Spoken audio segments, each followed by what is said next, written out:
Bonjour mes belles âmes, on se retrouve pour notre rendez-vous quotidien, un jour une carte, pour le message de ce jeudi 8 février. J'espère que vous allez tous et tout bien, que vous avez passé une excellente nuit. Je vous rappelle que l'énergie du jour reste une fois de plus et toujours générale et qu'elle ne pourra pas faire écho avec tout le monde, donc vous prenez si ça vibre. Si ça vibre pas, vous laissez et vous vous rabattez sur les autres secteurs ascendant lunaire et vénusien. N'oubliez pas que les énergies peuvent différer de quelques jours, un ou deux jours tout au plus. Bienvenue à ma nouvelle communauté sur le souffle d'un ange by Emily. Merci à tous pour votre bienveillance quotidienne et votre gratitude. Je vous rappelle que je vous ai réépinglé mes coordonnées professionnelles sous la barre de description en dessous de cette vidéo et dans l'onglet communauté. Donc que ce soit pour les rendez-vous en présentiel ou en distanciel, n'hésitez pas. N'oubliez pas qu'il y a une offre promotionnelle qui s'est renouvelée pour ce mois de février. Et on est parti pour le troisième secteur de cette journée, donc les signes d'eau. Cancer, Poisson, Scorpion. Allez, pour nos signes d'eau, pour ce jeudi 8 février 2024, quel message pour nos signes d'eau? Allez, pour les signes d'eau, merci, merci, merci. Cancer, Poisson, Scorpion. Alors, pour les signes d'eau, ici, j'ai le silence et j'ai les enfants. Alors, pour certains d'entre vous, les signes d'eau, il pourrait y avoir ici un silence qui est subi, une coupure de communication avec un de vos enfants. Ça peut être, alors l'enfant représente vos enfants personnels, ils peuvent représenter des projets, des nouveaux projets, parce que l'enfant voilà, peut représenter de nouveaux projets que vous mettez en place, et par rapport à ça, on vous demande de ne rien dire. Pour d'autres, je pense que vous devez travailler sur votre timidité, d'accord? Peut-être que là, quand vous étiez plus petit, vous avez vécu de l'humiliation, et il peut y avoir un manque de confiance en soi ou d'estime de soi.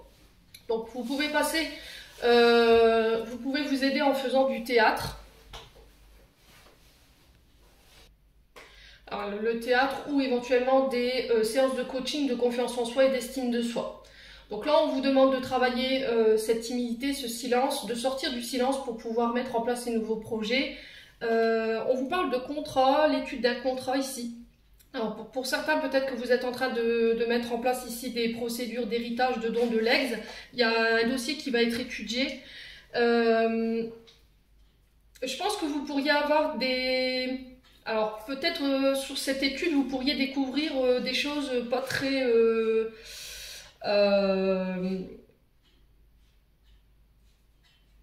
Alors pas très claires. On parle de brouillard par rapport à ce dossier. Il y a des mensonges autour de ce dossier. Peut-être qu'il y a quelqu'un qui a abusé ici d'une personne vulnérable. J'ai l'impression que pour certains d'entre vous, alors on parle de comptes, alors peut-être des placements que cette personne aurait fait et on va peut-être découvrir, ça se dit pas Émilie, on pourrait découvrir sur ce jeudi que ces comptes peut-être ont été vidés ou quelqu'un a abusé justement de ces placements et il pourrait y avoir des mensonges par rapport à ça. Ouais, il y a vraiment cette notion de il y a vraiment cette notion de mensonge par rapport à un passé ou quelqu'un du passé. Il pourrait y avoir un peu d'angoisse par rapport à ça. Alors, on parle de tuteur. Je ne sais pas s'il y a eu un tuteur qui a été mandaté pour gérer des comptes. C'est ce que j'entends ici. Et quand vous allez devoir régler ces questions d'héritage de don de legs, vous allez découvrir que là, il y a des choses qui ont été cachées. Il y a eu des mensonges, il y a eu peut-être de la malversation par rapport à la gestion de l'argent. Et ça risquerait de vous mettre dans l'angoisse. D'accord ? Quoi qu'il en soit, de toute façon, il y aura la récompense par rapport à ça. Vous le remporterez. C'est protégé. Pour tout ce qui était demande de subvention, ok, pour mettre en place des nouveaux projets, projets où on s'est sacrifié, ça nous angoisse pas mal. Et là, on parle de vente, de concrétisation par rapport à ces projets. On parle de récompense. On parle aussi de reconnaissance pour vous les signes d'eau. Peut-être que vous travaillez en lien avec les enfants ou avec la sphère de la jeunesse. Et là, on peut me parler également d'études, vous voyez, professeur des écoles, ou le fait d'accompagner des enfants qui peuvent avoir des problèmes émotionnels, d'accord? Peu importe la structure dans laquelle vous travaillez, j'ai vraiment cette sensation soit d'augmentation des revenus par rapport à ça, soit de la reconnaissance de votre travail, et ça va apporter un gros changement ici de manière personnelle, parce que vous allez pouvoir retrouver votre indépendance au niveau financier, d'accord? Mais pas que. Je pense que vous êtes aussi également, pour certains d'entre vous, des travailleurs indépendants, d'accord?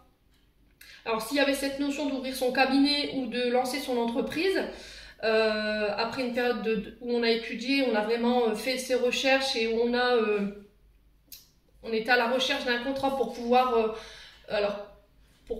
chercher un fonds de commerce ou un établissement où pouvoir exercer, parce que j'ai cette notion-là. Pour moi, c'est ok, quoi, hein, les signes d'eau. Donc, on se fait confiance. Ce qui vous freine aujourd'hui, c'est les rivales qu'il pourrait y avoir autour de vous, d'accord? Peut-être que par le passé, voilà, vous avez été entouré de personnes qui étaient nocives, vous avez été victime de calomnies, et ça, on sent que ça a besoin d'être épuré pour pouvoir vous donner l'opportunité aujourd'hui de pouvoir laisser place à ces nouveaux projets. J'en ai terminé les signes d'eau pour l'interprétation de vos messages. J'espère de tout mon cœur qu'ils vivront un chacun de vous. En l'entendant, je vous envoie plein de belles énergies. Prenez soin de vous et on se retrouve lors d'une prochaine vidéo.